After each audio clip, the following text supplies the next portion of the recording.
Insights and Strategies for the Mind with Alia Yasmin Khan. Join us for a compelling conversation with Alia Yasmin Khan, founder of Sublime Knowledge and now co-author alongside Brian Tracy in the book Succeeding in Business in Any Market. This interview covers crucial topics for anyone interested in enhancing their mental well-being and achieving personal and professional growth.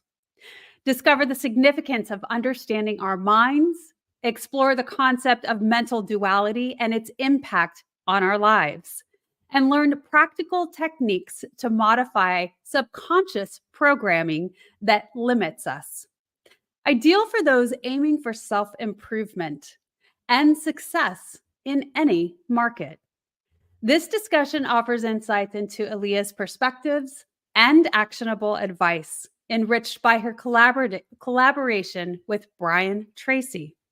Don't miss this opportunity to gain knowledge from two leading minds in the field. I am so pleased that you are here. Welcome to the Wellness Driven Life Show, where you're about to go on a wellness driven ride.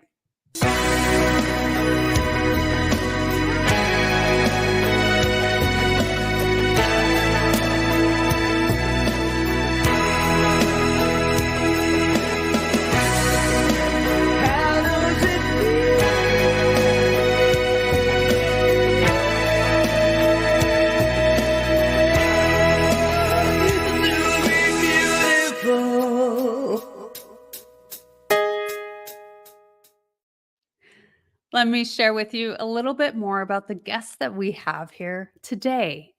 In March 2022, Alia Yasmin Khan founded Sublime Knowledge, a mindset coaching company in Phoenix, Arizona. She has transformed thousands of lives using methods that she has applied successfully to her own life.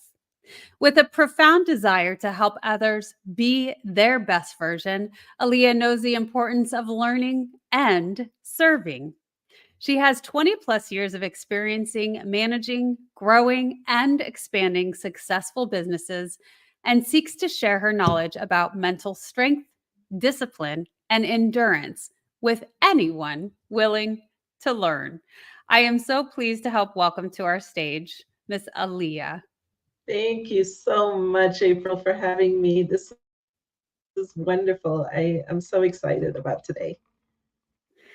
I am excited to have you here. Now, anyone who has partnered with Brian Tracy has got a head on their shoulders. So, this is going to be a great conversation. You're going to have a lot to be able to share with our audience today.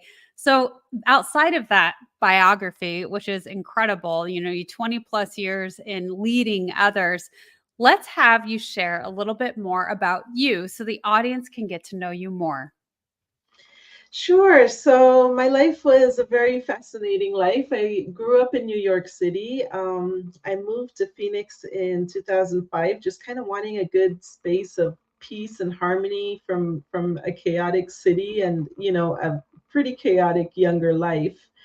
And while living here, so much changed within me, and so much awakening took place, and so much growth. And I was able to navigate life on my terms a little bit more efficiently. And in 2018, I got this huge challenge with having to take care of my mom, just kind of, round the clock, kind of dumped on me. And it was such a blessing, because it was the moment that I realized the power behind mind, the power behind inner strength, the power behind resilience. And I realized all the things that I needed to adjust within me in order to have the strength to take care of her. And in 2021, she passed. And after she passed, I took a year for myself. I just kind of traveled and immersed myself in life. And I came back and I said, you know what?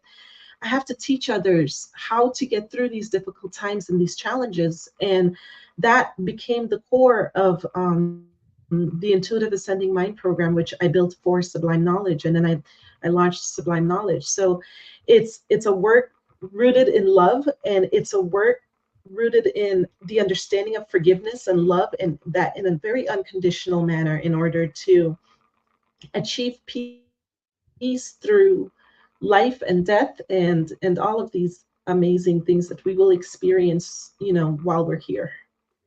Well, Leah, you mentioned a couple of key proponents of what truly creates a transition in lives. Now, caring for a loved one, it brings you it grounds you into something totally new, and it gives you new awarenesses and understandings of life and death and the cycle and all of the things when we're really taking care of someone. And I understand that. I took care of my grandmother, and it's an incredible experience. I love how you said that it was a good experience for you. You're grateful for it.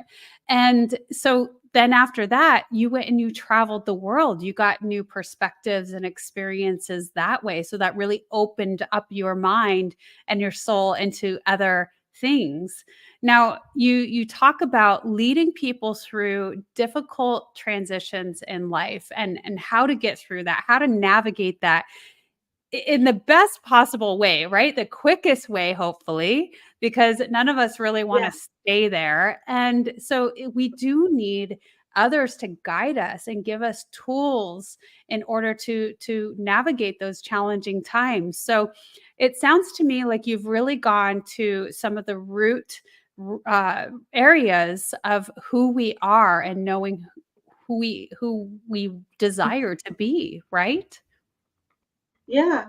So here's the thing that I learned about life that really kind of changed my life. And this took place back in 2017, 2018. Um, so the doctors told me that my mom only had 6 months left to live. So every day I had this like feeling of stress, like burden, like, how do I make this last longer? How do I maximize on every moment spent with her? How do I do all these things? And am I missing anything? Am I missing something? Now, I lost my dad when I was 11, and that was sudden. I started to reflect back on that moment, and I started to say, okay, what would I have done differently? And unconditional love was one of those things. Like, it didn't matter what she said to me. She could tell me like the worst thing ever. And I was like, okay, love you too. And like it just brought me to a place of like of compassion. And I mean, like, profound compassion, nothing that I'd ever experienced before. But I realized that the questions we ask ourselves are very important. So when I'm sharing this information with clients and with others, one of the gifts that I think I sort of gifted myself was asking mentally enabling questions and not mentally disabling questions. So at the time of dealing with her challenges with her medical condition, I would sometimes come home, and the first thing I wanted to do was to just meditate to ground myself. And when I would go into that meditation, one of the questions I remember very, very much asking was, like, God, what do I need to learn? What do I need to know in order to get through this? Because it just felt so burdensome. And the time was just narrowing down, and it felt so burdensome. And asking that question allowed me information. Information just started to flow to me. And I would write this information down, and I would just start studying the information, and it all was different fragments of the intuitive ascending mind program that I've built today for others. It was just bits and pieces of understanding memory, understanding imagination, and knowing that those things are bonded to us through the experience, our emotional experience. I share this with people. If I asked you what you had for breakfast 3 weeks ago, you wouldn't remember. But if 3 weeks ago on a Tuesday, it was your birthday, then you would say, oh, I had breakfast with my family, and I did this and I did that, because you would remember it, because the emotions is what bonds us to the memory. Yeah. And most of our life, we remember the traumatic things that happen, and the anger, the frustration, the hurt, the pain, that's what bonds us emotionally to that memory. So while it could be something positive, it could be something negative. And instead of us using, our other faculty like imagination to really focus on the future that we want, instead we use imagination to imagine the pain and suffering that we felt in the past, and we perpetually continue this cycle of more pain and suffering, inviting that into our life. So as I built out this program, I built it so that people could at least be able to create a boundary between memory from the past, imagination for the future self, and be grounded in the present moment and still be able to hold that vision for the future, but be present and release the past. Mm. So it takes a lot of introspection, and a desire to really seek out personal growth and development in order to make these changes in your life. But it's all possible, and there's nothing special. I know there's nothing special about me. It's just We system. all have Right? that.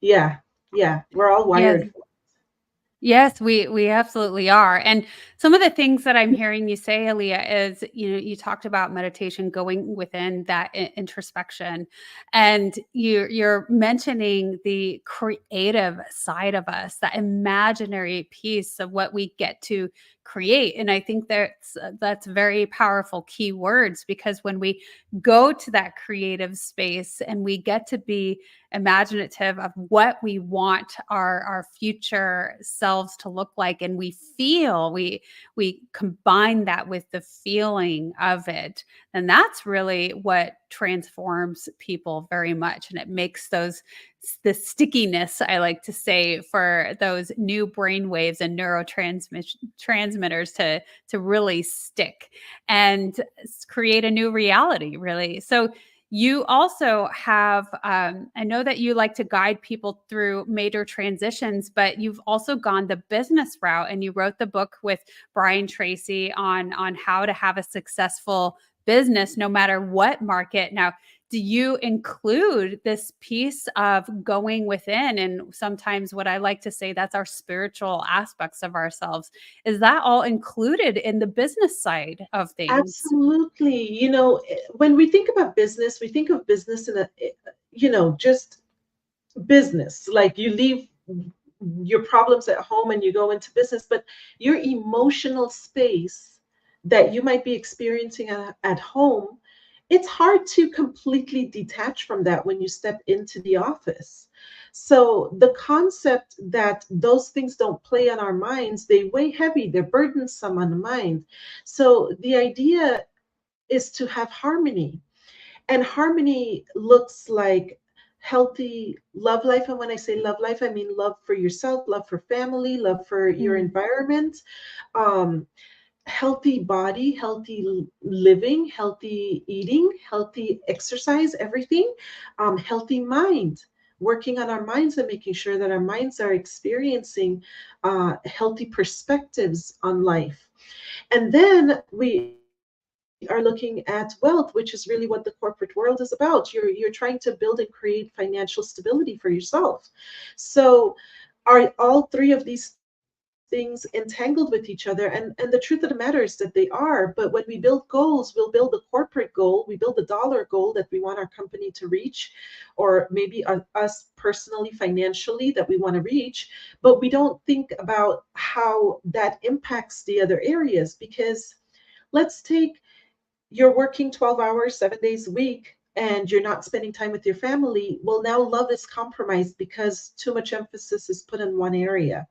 So you have to build sustainable goals and smart goals in your financial aspect, in your health aspect, and in your personal loving relationship yourself, your relationship with Mm. yourself, and your relationship with your loved ones as well. Mm. So I to love build I goals love in that, yeah, go ahead.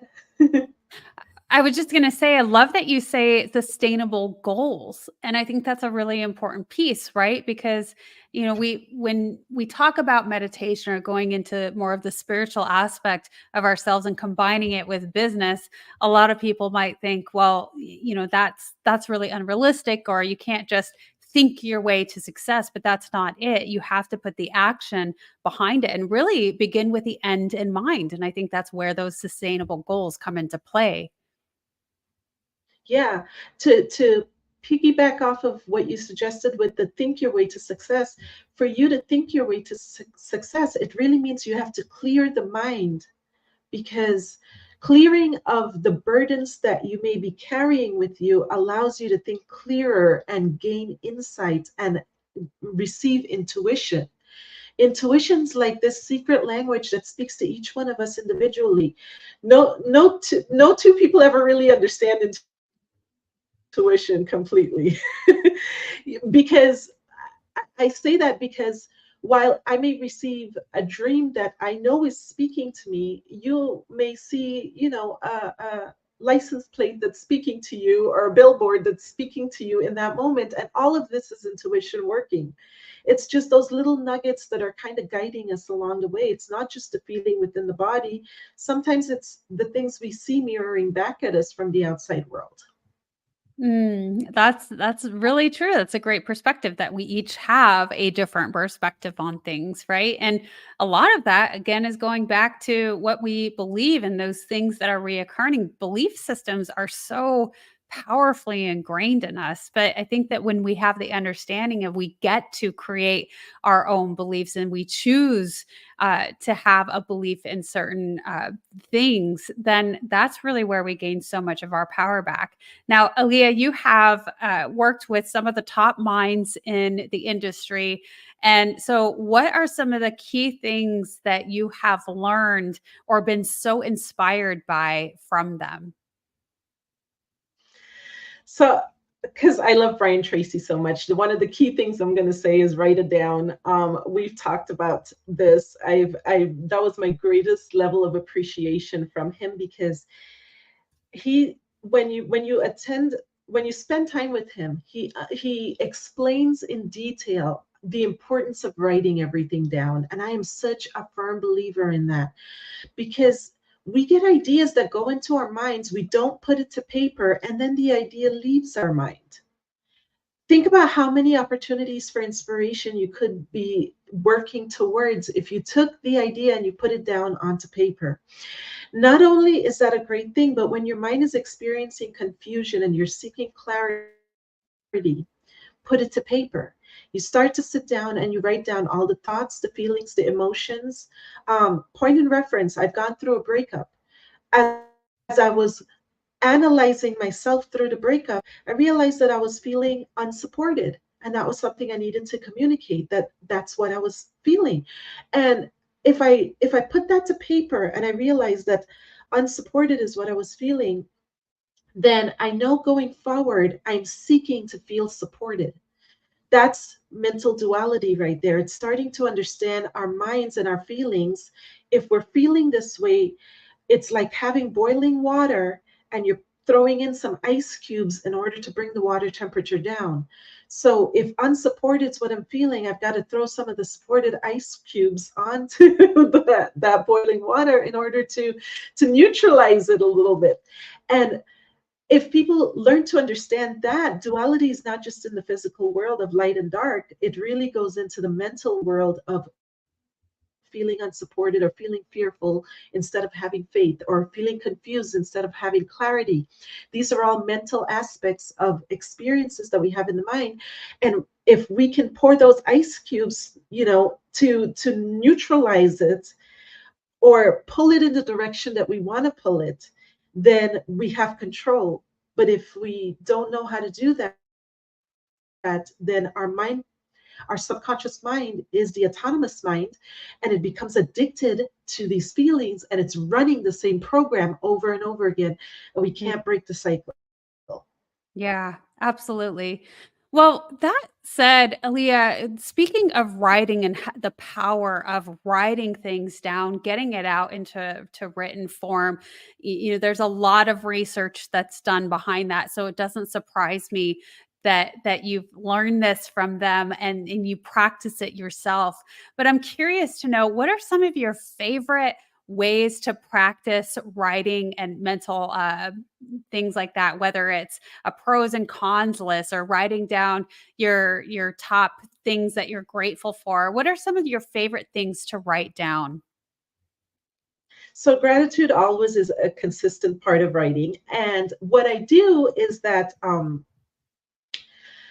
when I'm working with clients, the biggest thing I try to get them to write down is their fears, their thoughts, their feelings, and things of that nature. If it's a good thought and feeling, we keep it. That's good. You're positive every day. Great, we're good. If it's something negative, like I gave you the example with feeling unsupported. If it's something that they're feeling insecure, perhaps, then we're going to put more focus towards security. But it's only when you write it down you can objectively look at it and say, this is where it's at and this is where I want to be. Bringing this into like even the realm of business, when you are looking at your goals and you're actually looking at your last year's numbers and you're looking at your this year's numbers and you're saying, okay, this is the goal, this is where we want to be, this is how much revenue we want to generate, then you have an idea as to where you're heading.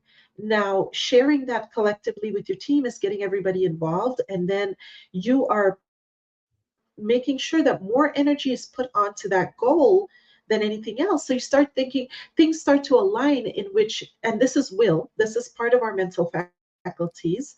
So your will kicks in, and if you can be disciplined about it, then you will start to move closer and closer towards that goal.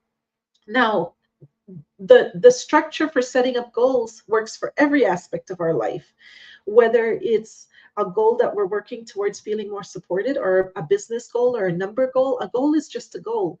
It's dedication and consistency that gets us to the goal. So, that was another thing that Brian Tracy talks a lot about. He talks about discipline and the ability to give yourself a command and follow it. That's a hard thing for us. We've got lots of things vying for us, distracting us in life, telephones and computers and everything, I mean, that you can possibly think of. There's not enough time spent immersed with ourselves and say, okay, what is my goal? What do I want to do? What does a year from now really look like? What does 5 years from now look like? What does 10 years from Mm. now look like? You know? Yeah. Aaliyah, that you mentioned a year, 5 years, 10 years, really looking and projecting future forward. How often do you recommend to really readdress goals? I mean, a lot of people will do maybe quarterly, but do you break it down even further with quarterly, monthly, weekly, etc.? Sure. So, a goal is a high target that we're shooting for. So this is your big, hairy, audacious goal. This is your big, huge goal. What you do is you set intentions. Intentions are your little goals. So you wake up in the morning, it's all about intentional living. So every day you're setting intentions towards moving closer and closer towards that goal. So intentions are like the little drops, and the big goal is what you're looking to fill the glass up with. So every day it's just a little drop, a little drop, a little drop, and everything just kind of builds and builds and builds and builds, and then eventually you'll get there. So setting daily intentions is the key to maintaining that progression towards that goal. And yes, there should be a yearly goal, and there should be a 5 year goal. And you just should have goals make us motivated. And when we are able to measure how far along we've come in working towards that goal, that's what brings us happiness. Mm, Because every time we see that we've accomplished something, it's the accomplishment that brings us happiness. So yeah. if you're ever feeling down, this is going to sound crazy. Give yourself a small goal and go accomplish it, like do the dishes or something. All of a sudden you're like, I'm happy, this is good. Like, it's the little Mm, stuff that we do that brings us joy. And when we feel a sense of accomplishment, we feel good about ourselves and we feel successful. And those yeah. little goals will allow us to appreciate the desire to reach for a larger goal and the desire to push a little bit harder beyond what feels comfortable to us. Yeah, I don't think that sounds crazy at all. In fact, it reminds me a lot, speaking of working with Brian Tracy, Eat That Frog, right? It's just, Yeah. it's doing something that maybe even you don't really want to. And then once you have completed it, you automatically have this feeling of accomplishment, of pride, and all of those things that really help elevate your spirits. And I've had a couple of guests on the show talk about that. And one of my favorite things that someone said was, don't just make it to the next day, but if you're really going through a rough time, make it to the next meal. And Mm. and so it's really putting things into smaller bite-sized chunks, right? Where you're just doing one step at a time, just many things. And when you do accomplish that, I mean, even making it to the next meal can be a celebration. It just depends on where you're at in life. But we are all human and we all go through some immensely difficult times where we don't even want to get out of bed because we're so emotionally uh, uncharged. We've got so much going on. And so I think that is brilliantly said and great words of advice. We're going to move into our commercial. And when we get back, Aaliyah, I can't wait to learn a little bit more, especially about some of the travels that you have done. So stay tuned. Sure. Are you ready to take control of your ride to wellness? Rev up with Driven Living. Visit www.drivenliving.com and buckle up for a journey. Get exclusive access to our Wellness Driven Life Show guest portal, where you can dive deep into the minds of our esteemed guests. Sign up for our newsletter and get insider scoops on these distinguished personalities. It's like having a backstage pass to their life-changing wisdom. But that's not all. You'll also receive a free hug. You heard me right, a free hug. An enlightening ebook from the Driven Living team. Discover the science-backed benefits of hugging yourself. It's a fill-up for your wellness tank. Because at Driven Living, we believe in fueling your journey to wellness, both physically and psychologically. So what are you waiting for? Visit www.drivenliving.com today. Welcome back, everyone. We're here with Alia Yasmin Khan. I am so thrilled to have this discussion with you because we're talking a lot about going within, knowing thyself in order to really be your best version and improve on every aspect, including business, family, just everything. And so, Alia, I want to talk a little bit about your extensive traveling that you've done, because I believe people who have become maybe world travelers or dived into different cultures, different areas of our beautiful planet, that you gain this bigger perspective, this bigger outlook on what life is. You get to see different sides of humanity and the humanity piece of each other, where there is love and compassion, and no matter where we're from. So if you wouldn't mind shedding a little light on your experiences, what did you learn and how did you grow? Uh, I had so many wonderful places that I'm so blessed that I've been able to see. I've been able, to visit Chichen Itza, Machu Picchu, and the pyramids in Egypt. All of these places that were just such a grounding experience to be there and be immersed. And what you really see is throughout history amazing accomplishments that has weathered the storm as you visit these places. You see technology that we can't even explain, things that we can't even, energetic fields that we can't even explain. You have to just kind of be there to feel it and bask in it. And it's just such an amazing thing. From, my advice to everybody is to go out and see this world. It's the most magnificent thing, from diving, scuba diving, to reaching high peaks. I mean, I haven't done Everest or anything, but but I have been to the Seven Color Mountains in Peru, which was absolutely breathtaking to be up there. And 17,000 feet above the earth, above elevation, in elevation. And it feels amazing to be there and to see the people that live there. It's probably like 0 degrees. They're walking around in skirts, the women are, and sandals, and I'm there like just freezing, and I'm watching them. I'm like, they're climatized to their environment, and it doesn't matter where I travel in the world. I will tell you the most fundamental thing that is important to every single human being that I come in contact with. It's faith, some sort of belief system, and it is family, and it's love. And it doesn't matter where you go, we all have these same needs in which we want to feel that connection. I share with people, the soul has like very simple needs. It's unconditional love, it's unconditional forgiveness, it's truth, it's purity, it's acceptance. This is what we're really searching for or looking to experience here in this physical world that we are experiencing.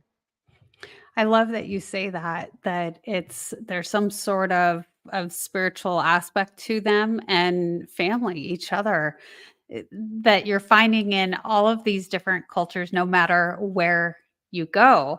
They say about unconditional love, it can be difficult for us to experience that, especially when it comes to self love. Most of us, we don't know how to self love. It's easier to put that love outside of ourselves to others, to our children, to our spouse, to our parents, etc. And but that's one of the first places that we need to get to know and accept and understand that self-love in order for us to really be of greater servitude to both ourselves and to the rest of the world. And so it's interesting, especially in different cultures that you see around the world, and how we all do things and view things a little bit differently, right? We have different belief systems, uh, different societal standards, etc. And so they say that when you talk about God or source, when people get closer to it, it is that sense of unconditional love. And when you think that you have experienced the greatest love that you ever have, it just gets bigger and better every time you get near that feeling. Yeah, for me, there's 3 phases to love. So the first phase is the phase that most people kind of live in. It's spiritual love. I mean, I'm sorry, it's physical love. Physical love is us being able to look at ourselves in the mirror and be happy with the person or this avatar that we have. So it's looking and appreciating your color, your hair, your everything, all that you are, your cultural upbringing, everything. Just me, and I love me in the physical world. But then there's a mental love. And mental love is choosing the right thoughts to think, choosing the right imagination, choosing the right inspirations and working towards those things. Those are mental love, because that's your future life that you're building for yourself. And you have to have that love for yourself to choose the right thoughts. Not just the right thoughts about yourself, but also the right thoughts about others. You have to see them in pure light in order to experience them in pure light. And that takes practice. That takes time for us to be able to do that. um, and then spiritual love, which is the ultimate love. Spiritual love is unconditional love. Think about the way spirit loves us. Our heart is beating without us intentionally telling it to beat. Our breathing happens just naturally. Our skin cells are renewing itself. We are in constant state of renewal all the time. And our body just is so the temple. Our body is so the temple because it's doing all these things with us without us telling it to do it. This is spiritual love. This is the divineness that is flowing through us, that makes us able to be creators. So we were created to be creators. So this makes us be able to be creators. When we're not acting in creation mode, then we have a problem. And if we're acting in destruction mode, it's an even larger problem. And unfortunately, when we look at life today, there's a lot of people that are acting in destruction mode and not enough people acting in creation mode. And how do we Mm. make them shift and understand that if they act in creation mode, there's a beautiful harmony, there's a beautiful alignment that resides there, so that they can see it and they can feel it and they can experience it. And it's really humbling to experience. It really is. Well, I think that's beautiful that you part love in those three different buckets and categories to really understand it more.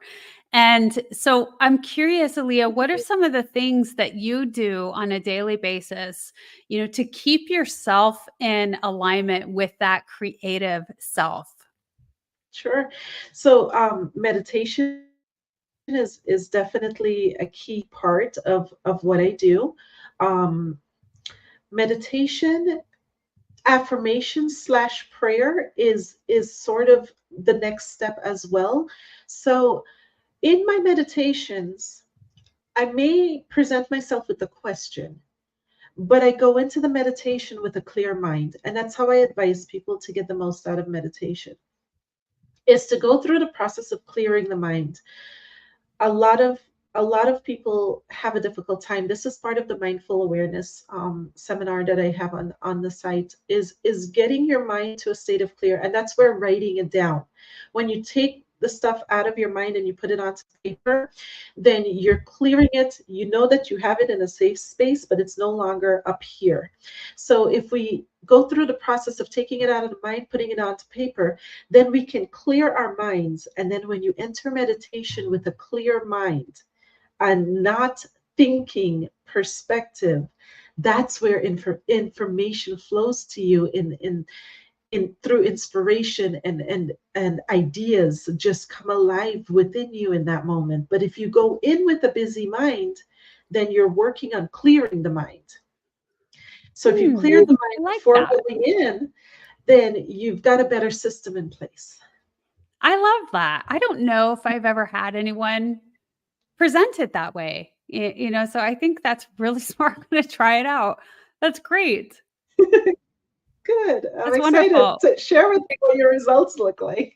I know. I'm really I'm a little tickled about doing that because usually it's the opposite, right? Where you go into meditation, but then it can take you a lot longer to slow down that monkey mind, right? And Absolutely. which we all have, unless you have a really incredible meditation or you're so familiar with it. But we all go through times in life to where there's things that weigh a little heavier, where we're thinking about them more often, where it's a little bit more challenging to just let them go and to surrender and release. But that's one of the biggest tricks, right? To be able to do that. And so I think that's a really great trick. Thank you so much for sharing. Aaliyah, you're doing so many great things. You're speaking on stages. You've written this incredible book with one of the greatest minds in our world. So tell me, what are you most excited about now? If I told you my rule is to not be excited, it would make you laugh. Really? I It, I I would love to know more. so, in understanding duality, the way that I look at it, I actually don't get excited and I don't get depressed.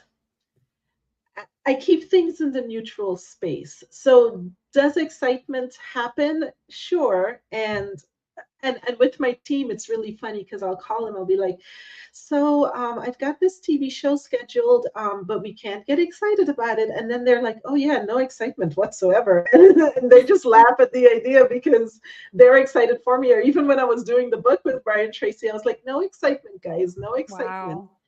And the reason for that is because if you really kind of study excitement, sometimes you ever notice that you get really excited about something and then it lets you down. It's extreme high and extreme Yes, lows. we Mhm. that's the dualistic world that we live in. So if we go extremely in one direction, then we're almost always going to be pulled back in another direction. So Yeah. it almost is best just to keep emotions somewhat in a neutral space. Now, this, what I'm sharing with you, takes practice, and it took an abundance of practice even for me to Yeah. even step into that realization and understand it and really understand it and be able to put it into practice. It's not something Mm. easy to do, but in terms of excitement, it just is. You know, when I do these, when I do the interviews, when I'm on stage or whatever it is, it just is. My What I try to do is to offer up as much as I possibly can that I know that's within my mind, that I can help others, be in service to others, so that they can take some little nugget and apply it into their life. And that's my only hope, is that that little nugget becomes infectious, and they can then share that with somebody else, and share it with somebody else, and share it with somebody else. And hopefully we are able to actually experience a true feeling of peace, in our lives, in our Mm. homes, in our community, with our loved ones, and we can truly kind of experience that higher sense of living the way I think we're intended to live, because it just Ah. feels harmonious. Well, it does seem more peaceful. And it's amazing. I would say that it takes just as much. You said it takes practice to learn how to do this, to not get excited. I think it also in turn can take a while to feel excited about things also. But you're correct about how there's highs and lows. In fact, I have a law enforcement background, so we first learned early on that you're going to be experiencing extreme highs and lows. If you're out on a call, you got lights and sirens, and you're rushing to a call, and you have this very high adrenaline response, and then the call ends, or you go home, and you're going to this very lower energy. And so being able to at least have the awareness of that, and to maintain some sort of balance. And so that's really what you're creating. It almost makes me think of, and I don't know well, but more of like a monk style of living, where I don't think that there's any major extremes, but things are, and they just respond to whatever happens around them. And I think there is some key tricks there. Absolutely. I, as well practiced as I am, I will tell you, there's moments that I feel emotional waves kind of come through me. But when I have that experience, I separate myself from all exterior, like, influences, and I just kind of sit with myself, and I breathe into just calming myself back down. But for me, it's easy for me to recognize it. I could feel the tension. I could feel like the heart's racing just a little bit more, or whatever the case might be. And the moment that I'm able to identify that, because I've developed awareness in the body, then I'm able to say, okay, I can return back to a place of peace. And I know that I'm in control of me. A lot of people live in the world in which the world is in control of them. Other people are dictating whether they're happy or they're sad or they're successful or any of these other things. And for me, I, I seek to be the guiding for me. I seek to be the one that's going to lead me. Um, Mm. because if I fail me, then I'm responsible for failing me. And if I succeed, then I'm responsible for that success. So one way or the other, we failure is a beautiful thing, because that's how we learn and we grow. So for every Mm. moment that I take on something, and I may fail at it, then it's like, okay, let's collect that, and let's learn, and let's pivot. And that was another thing, shared from Brian Tracy, is just to fail and fail fast. He says that all the time. And it's Mm. beautiful wisdom, because fail and fail fast. Just get over with it. It just is. Yeah, Don't you're have going to. emotional attachment to it, and then just move forward as much as you can, you Yeah. know? So Mm. Now, you talk about really being in alignment with your body. Is that something that you help lead and guide others to know and understand as well?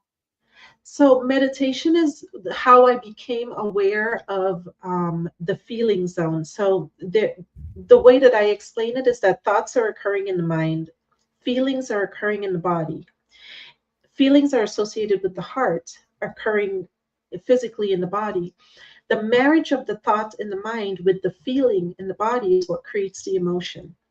So if we're using the emotion to relive a past experience, we might, if it's traumatic, we may have the thought that causes the pain, and then the body reacts in some sort of anxiety or stress or some sort of like physical reaction, clench, you know, and it's the marriage of the thought with that feeling based on the memory of what that person experienced that created the emotion that bonded it to the memory. So Mm, when we're told, like Neville Goddard talks about the feeling and act like it already happened, then when you're doing that for imagination, you're taking the thought, you're marrying it. What would the feeling feel like in the body? Is it excitement? What is the feeling like? And then you're marrying the thought with the feeling, and that's creating the emotion, and now you're binding that to imagination. So we're using thought, feeling, emotion, and imagination as opposed to thought, feeling, emotion, and memory for something most likely negative, because that's how we really get those attachments. Or we're right. using thought, feeling, emotion um, plus imagination in order to to move forward and see the things we want to see and experience the things that we want to experience in life. And that's one of the reasons why I have traveled so much, because I made it a goal one day. I said, you know Yeah. what? These are, I gave myself a really long list. I've been to like probably close to 50 countries. I made myself a really long list. And I said, I want to experience these things. I want to go out into the world, and I want to see, I want to get to know people. And it didn't matter where I went. Like, it was just a beautiful experience with beautiful people, like just and people within their hearts just have so much love that we don't really see until we step out of our bubble. We have these hidden biases and these hidden agendas that are perpetuated onto us, and it's not true about life and about humanity and about others. And we all Yeah. have the same desires at the end of the day: happiness, love.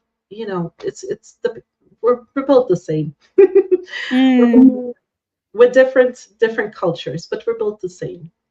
Yeah. Aaliyah, one of the things that I love so much about you is that you're very future focused, future forward, and in your thinking and the way that you navigate through life, the way that you coach and lead others. And I appreciate that highly, because what good does it do for us to stay in the past? That's not where we're going. Don't look back. That's not where you're going. Exactly. Yeah. And now there is key things about it. What have we learned? And how can we grow and improve from those experiences? And that's really the essence of wisdom. And so I really appreciate that about yourself. Aaliyah, you have brought so much beautiful wisdom to us, things that even I'm going to go try and apply. And I would love to know, is there anything else that you want to share with our audience today?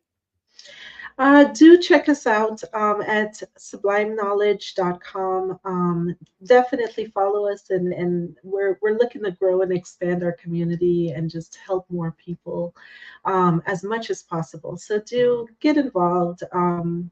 Check us out. And if there's anything, now I'm selling like a trimmed down version of the Intuitive Ascending Mind program on Etsy. So there's many platforms to kind of just test the stuff out, learn it a little bit, apply it into your life, and hopefully get involved in personal growth and development. It makes you feel so much happier every day.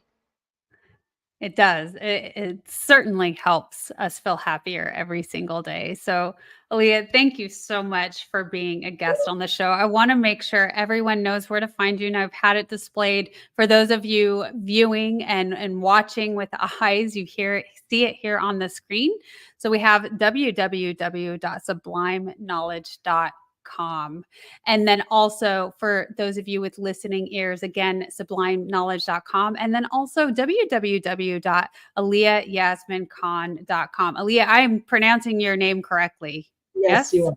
Yes. Awesome. I love it, because I didn't even ask you that before we started. So I'm pleased. So easy peasy. All of this is always in the description below. So be sure to check that out and see what it can offer for you to create greater happiness in your life. Again, Aaliyah, it has been beautiful to have you on our platform. Thank you so much for being Thank you. here. And thank you Thank you. so Thank you much. for You're welcome. You're welcome. Absolutely. Thank you so much for our audience. Without you, the show wouldn't be possible. So goodbye for now, and we will see you next time.